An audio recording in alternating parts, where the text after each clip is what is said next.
Hey guys, welcome back, and today it's going to be an Xbox original pickup video. So yes, I haven't got any 360 for you this time, that will be coming down the track, but I have got a nice stack of OG Xbox to be showing off, and the collection itself is starting to come to an end now. I have a list of essential games that I want for the system. I've got most of them. I've got just over 50 games now for the Xbox. I've got all this stack here, and I've got about 6 games I think to pick up on my list now, so it's getting near the end, and then it's going to be full on with the 360 to finish that off. I don't have tons that I want for that. There's a decent amount, so it's going to take a couple of videos to do the Xbox 360, but yeah, I'm getting to the end of it now, thank God. Once they're done, then I can focus on the important stuff, which is pre-2000, so you know, the PlayStation, N64, and of course the most important generation, 16-bit. But yes, got a really good set of games here, so let's just jump straight into it. So the first one I picked up is Batman Begins. Now, my favourite of the trilogy for films. I know most people go for Dark Knight. Personally, I think this is far superior. And the game is actually really good. I mean, normally film games, they're either hit or miss, aren't they? A lot of the time miss. But this one, really, really good. They've done a great job on it. It's third person. You run around fighting people as Batman. You get to drive the Batmobile. Not bad at all. I've never got to the end of the game. I've got pretty far into it, but I'm not particularly great at it. You do have to do a little bit of stealth in some parts and all, which is a pain in the arse because I'm crap at stealth. You get to swing with your batarang and all, which is quite nice. So yeah, did a pretty decent job, and the graphics are really nice for the time as well. Yeah, one of the better movie tie-ins. I definitely recommend that one. Next up, we've got one of my favourite racing games on the system, Burnout 3 Takedown. So I've talked about this before. This is the most nostalgic one. In fact, I think this is the only Burnout game I actually played when these games originally came out. So we used to play this with my best friend. Me and my friends used to play this when we were drinking, which is the best way to play Burnout because it's a lot more fun when you're drunk. Yeah, I really enjoy number 4. I have owned all the others. I owned them like over 10 years ago and had a massive Xbox collection. I owned all of the Burnout games, and to be quite honest, I only really played Burnout 3. I never really played much of the others because that's the one that's got nostalgia attached to it, so of course I'm going to gravitate to it. But I've always liked the Burnout games because they're just simple and fun. I like arcade races. I don't do simulation. I've said it before. I like ones where you can just pick up the controller and just race and have fun. And obviously this you can smash the car up and everything, which is even better. But yeah, great game. Next one, I was playing this yesterday, and that is Metal Slug 3. So I think there's 3 Metal Slugs on the Xbox, but number 5 is US and Japanese only, whereas we got 3 and 4, which is a shame we didn't get 5, but there you go. I can always import it if I really want it. But number 3 is really good. I mean, it's just Metal Slug, you know, really nice cartoon graphics, 2D, really fun action game. A little bit tough. I'm not very good at it, to be quite honest. I die quite a lot, but I get a lot of pleasure out of playing it. It's a really enjoyable game. Yeah, decent little arcade game, and it beats buying the actual Neo Geo games, isn't it? It's a lot cheaper. Right, next up, we got a couple more racing games. Not so arcade, yeah, but not so simulation. They're sort of in the middle, I suppose. First one I got is Project Gotham Racing, which is in absolutely beautiful condition. I was really happy when this arrived, actually. Even the plastic looks really clean on it, which, you know, that's unusual. They're usually grubby as hell. But yeah, I remember Project Gotham back when, I don't think it was a launch title. I can't remember. It's been that long. I don't think it was. But I remember playing it back when it was out. Really enjoyed it a lot. I'm not very good at it, I'll be honest, because again, I like arcade races. I like to put my foot down and just burn around the corners, but you can't do that in Project Gotham. You have to slow down and do it properly. We've got the kudos system as well, which I can't remember exactly what that is, other than I know that when you go around a corner, you get like a sound effect comes on, which tells you you're in kudos mode. I can't remember exactly what it's all about. It's been a long time since I played it. But, you know, I mean, as much as the graphics are very simple compared to what we have now, of course, you know, not as detailed, I still think they actually look really good. I think for what they are for the time, they hold up really nicely on the CRT. It looks really good. Control's still really good as well, really tight, and the car handles well. Yeah, quite impressed with that, actually. I'm glad I've got that one still. And it's got the only on Xbox, which is always a nice touch. I love that. And of course, this is from Metropolis Street Racer as it first started on the Dreamcast. So, of course, I had to pick up Project Gotham Racing number 2. Another one in absolutely fantastic condition. Again, really nice plain plastic as well. 2 different sellers and 2 excellent copies. I'm really happy with these. It's more of the same. So, you know, if you like the first one, you'll like the second one. And I was playing the second one the other night. It's really good. The one thing I do like about these games, and something that's great about the original Xbox, is you can load all your own music onto the hard drive and then use your music in these games and other games as well. which is something I used to do a lot back then. Back then, in the 2000s, I was a metalhead, and I used to just ram it full of new metal. And it was brilliant when you're racing around the tracks with new metal in the background. That's the way to go. It's really good. So yeah, excellent game. Really happy to have that one. I didn't realise actually, I've bought more racing games than I'd realised this time round. But we have another one, a different type of racing game, and that is Rally Sport Challenge 2. So I've already got the first one. The first one is very nostalgic because it was a launch title. I absolutely loved it at the time. But in all honesty now, I'd rather play number 2. It's got a lot more to it, more detail. It's also a lot easier to handle the cars. I find I can get around the track on number 2 without crashing so much. Number 1, I still find it really difficult. I just tend to go off the track a lot, especially on tight bends.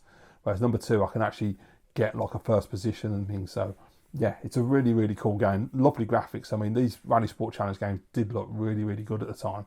You know, all the weather effects, the ice, the desert and the sun and everything. Yeah, back in the day when, you know, those things mattered. Back when we had like Gran Turismo 3 on the PS2 and that famous video they put out, that trailer, and it goes over the road and you see the sun come up from behind the back of the road. Yeah, that was cool, man. Nowadays, it's just like, nah, everything looks great. There's no real surprises. But yeah, really cool. Love Rally Sport Challenge 2. So this next one, I was playing this a couple of days ago, and I don't think I've ever really put too much time into this. I've only played the first one the most. This is actually quite fun. It's Serious Sam 2. So I would say I played Serious Sam a lot. That was really good. You just an insane comic book style or cartoon style first person shooter. You just run around shooting everything in sight. Very like the Doom style of first person shooter. And this is pretty much the same. They've tried to put a bit of a storyline into this one, which, to be quite honest, with these type of games, I don't need a story. I just want to run around and gun everything down. But I was quite enjoying it the other night. It was quite fun. Some good weapons in there: shotguns, rockets, all the usual stuff, pistols. Very, very easy to play. That's what I like about it. It's just simple. You haven't got to get involved in a really deep story. It's got, as I say, a story, but it doesn't matter. It's more a case of just sitting back and just blasting. My kind of shooter.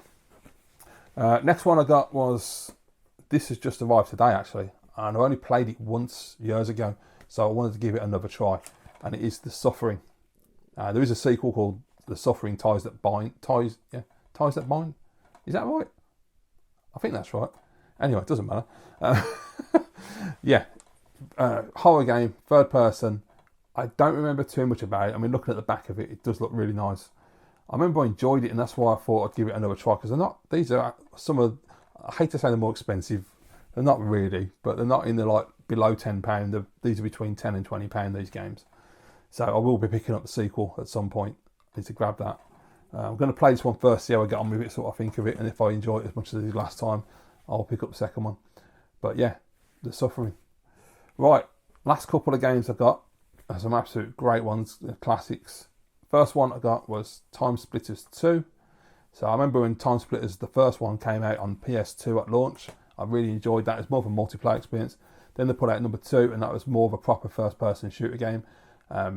Yeah, it's an I really like this style of shooter as well. The sound effects and everything in this game are really cool. And I think it was the Free Radical, it's the GoldenEye guys that did this one, and it certainly shows as well. But yeah, great game. Still holds up really well. Still fun to play. Yeah, it's a lot of these first-person shooters, other than like anything like a Halo or something, they're not really like in-depth, are they? They just run around and just shoot everybody. And sometimes that's really all you just need, is just something simple. I don't want overcomplicated storylines and mechanics. I just want to pull the trigger. There you go. Right, next up is one of my absolute favourite games of this generation. One that back in the day I played the shit out of, and that is Tony Hawk 3. I absolutely adore it. And by the way, this is in fantastic condition. I've been trying to get this game for ages, and they're always in crap condition. The artwork's always knackered on them. And I saw this one for a really good price, lower than a lot of people are asking. And he said it was in excellent condition, and he was the only owner. He'd had it since new. And this is, without doubt, the best condition copy of Tony Hawk 3 I've owned since the original one when it got launched. So I'm really happy to have this. But this is so nostalgic to me. You know, I love the first two on the PlayStation. I played the hell out of them as well. But the third one, like I said earlier with the music, I used to load up my hard drive full of new metal, and I'd be playing all the new metal songs while I was skating around, just doing free skates, and just, I done more free skates than I did actually do the missions. It's just, well, not missions, are they? Like, not achievements here. What's the word I'm looking for? I don't know. tasks. I don't know, whatever you know how it plays. But yeah, I really enjoy Tony Hawk 3 a lot. Its graphics are fantastic on it. You know, just having that free skate option to just go around the foundry and just jump on everything, grind everything, do little jumps here, like, you know, it's just something great about the game. It just feels really fun to play. It was only after number 3 I started to lose interest. I thought like number 4 wasn't the best, and then they started doing all the Wasteland and all the other stuff, and I just didn't care about any of those at all. But the first 3 games are absolutely fantastic. And as I say, if you load up your Xbox with your favourite music as well, that is the way to play Tony Hawk 3. It's fantastic. So I'm really happy to have that back, because I really was struggling to get a good condition on. I thought I was never going to get a good copy of it, and finally someone listed one. Even like the spine, I mean, look, it looks really clean. Really happy with this one. And the last game I picked up is one that NinjaBearHug picked up a while ago. I can't remember, did he pick it on PS2? I think he got a PS2 version. And that is Return to Castle Wolfenstein, Tides of War. So this is another one I played back in the day. Really enjoyed it. Me and my mate played through it and completed it. Had a great time with it. Every time I've gone back to it though, I've always found out the first bit, I haven't played it yet because it only came in a few days ago. I remember there's a bit at the beginning of the game where you have to find your way through to the next part of the game, and I couldn't work out how to do it. And the last few times I played it, it took me ages to figure it out. I did eventually. I think I probably watched a YouTube video in the end because I just couldn't remember where to go. But the actual game is a really solid first-person shooter. It's a really good Wolfenstein game. You know, if you love your World War II games, this is the daddy, the grandfather of World War II first-person shooters, isn't it? Wolfenstein, you can't go wrong.